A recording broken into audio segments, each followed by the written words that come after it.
নরসিংদী টিভির পক্ষ থেকে সবাইকে শুভেচ্ছা জানিয়ে শুরু করছি আমাদের আজকের আপডেট। আপনাদের সাথে আছি আমি এহতামাদ সিদ্দিক। শুরুতেই সংবাদ শিরোনাম। নরসিংদীতে পথিককে ছায়া দিতে শত বর্ষ ধরে ঠায় দাঁড়িয়ে আছে যে বটগাছ, তাদের ইতিকথা জানাতেই আমাদের আজকের প্রতিবেদন। প্রতিবেদনটি তৈরি করেছেন নুসরাত হাসান, ছবি সংগ্রহ করেছেন তানজিন লিসা এবং সার্বিক সহযোগিতায় তৈবুর রহমান ভূঁইয়া। ঢাকার পার্শ্ববর্তী একটি জেলা নরসিংদী। ইতিহাস ঐতিহ্য লালিত এই শহরে রয়েছে বেশ কিছু দর্শনীয় স্থান। ঠিক তেমনি একটি দর্শনীয় স্থান হচ্ছে পাঁচদনা সোনার গ্রাম। গ্রামটিতে দেখা মিলবে প্রায় 100 বছর পুরনো বটবৃক্ষের। এখানকার বটবৃক্ষগুলো মাথা উঁচু করে দাঁড়িয়ে আছে 100 বছর ধরে। তাই অনেকেই মনে করেন 100 বছর পুরনো এই বটবৃক্ষের জন্যই জায়গাটির নাম 100 বটতলা করা হয়েছে। গাছপালা লতাপাতা ঘেরা 100 বটতলায় প্রতিদিন দূর দূরান্ত থেকে প্রকৃতি প্রেমীদের আসতে দেখা যায়। দেশের বিভিন্ন স্থান থেকে প্রকৃতি প্রেমীরা আসেন প্রকৃতির এই অপর সৌন্দর্য উপভোগ করতে। আমি দেখছি না, তবে আছে, জিনপুরি আছে না, অবশ্যই আছে। হ্যাঁ, শুনেছি।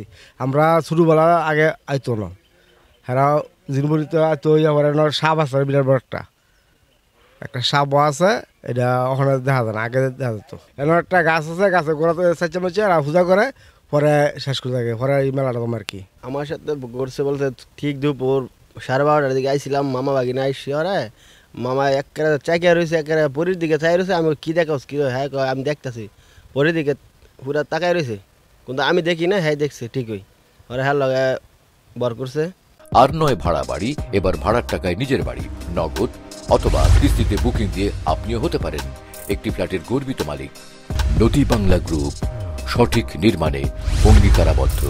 বাংলাদেশের যে কোনো জায়গা থেকে ঢাকা সিলেট মহাসড়কের পাঁচদনা মোড়ে নেমে অটোরিকশায় মাত্র 20 থেকে 30 টাকা খরচ করে চলে আসা যায় এই 100 বটতলায়। আমাদের খাদ্য, বস্ত্র, আশ্রয় আর বেঁচে থাকার জন্য সবকিছু যোগান দেয় প্রকৃতি।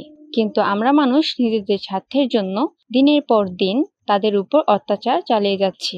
গাছ কেটে ফেলছি, নদী দূষিত করছি, পাহাড় ভেঙে দিচ্ছি।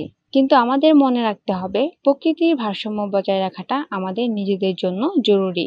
প্রকৃতি সুস্থ থাকলে আমরাও সুস্থ থাকব। তাই আসুন আমরা সবাই মিলে প্রকৃতিকে রক্ষা করি, বেশি করে গাছ লাগাই, জল দূষণ রোধ করি, পশু পাখিদের আবাসস্থল রক্ষা করি, প্লাস্টিকের ব্যবহার কমিয়ে দেই, অপ্রয়োজনীয় জিনিস ব্যবহার বন্ধ করি। আমাদের এই ছোট্ট পদক্ষেপগুলো একদিন বিশাল পরিবর্তন নিয়ে আসবে এবং আমাদের এই সুন্দর পৃথিবীটাকে আরো সুন্দর করে বাঁচিয়ে রাখবে। তানজিন লিসা, নরসিংদী টিভি। এতক্ষণ আমাদের সঙ্গে থাকার জন্য সবাইকে অসংখ্য ধন্যবাদ। নরসিংদী টিভির সকল আপডেট পেতে আমাদের ফেসবুক পেজটি ফলো করুন এবং ইউটিউব চ্যানেলটি সাবস্ক্রাইব করুন। ধন্যবাদ।